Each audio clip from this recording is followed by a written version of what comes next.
Hello and good morning.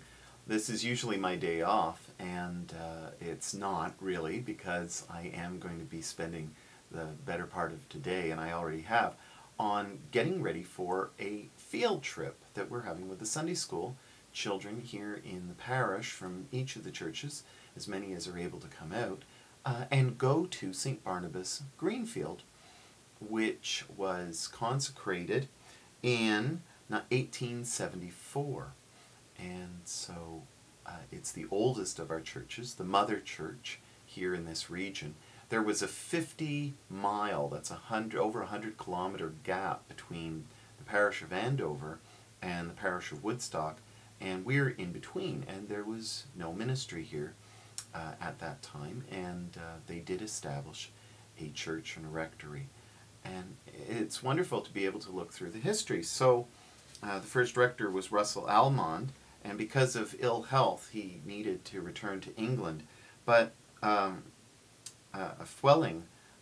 who was their next rector from 1875 to 1899, had some great insight, and he wrote a very nice report to Church Society, which I have a photocopy of.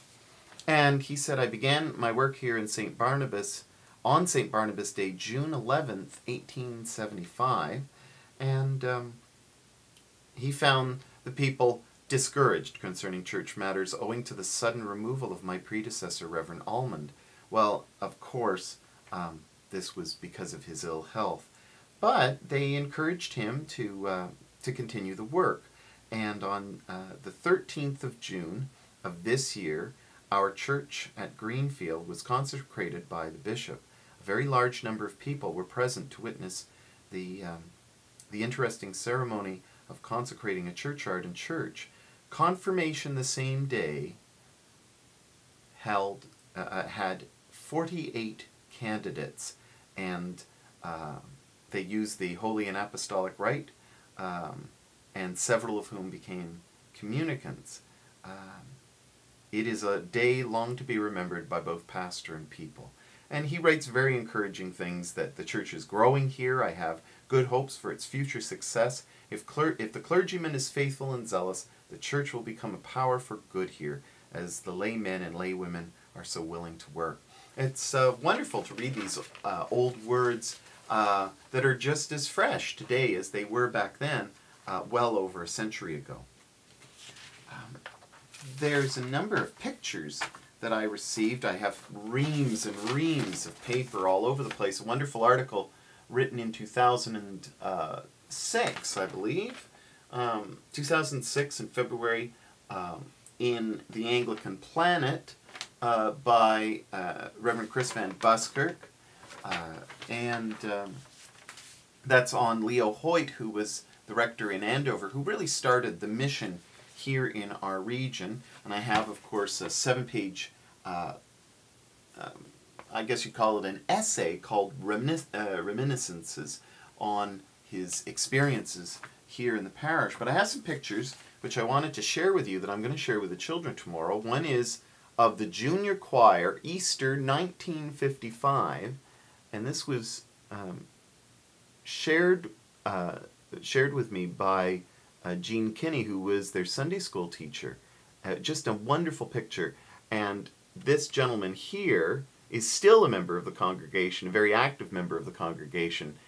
You can't really make him out, but it's of Bob Boyer, who many people in the parish will know. And here we also have a from 1966, a newspaper clipping of the 90th anniversary of St. Barnabas. And as you can see, it's white on the outside. Well, Jean shared with me something that was absolutely wonderful, and that's this picture. I'll try to put it in the right light. It's a picture of the church. It's an older picture painted by Mrs. Duplessis, and you can see that the church is gray. Well, it's darker than it is, of course, because now it's all white. But that was the way they used to have churches. And on the other side, you'll notice that there is a stable for the horses, which I think is absolutely fantastic. Also, there are no trees on the hill, and Jean has said that they grew up just recently, and so wonderful things. The other interesting thing is I received this a number of months ago from Jean Cullens, and you can see here with the church in Florenceville that it also was dark.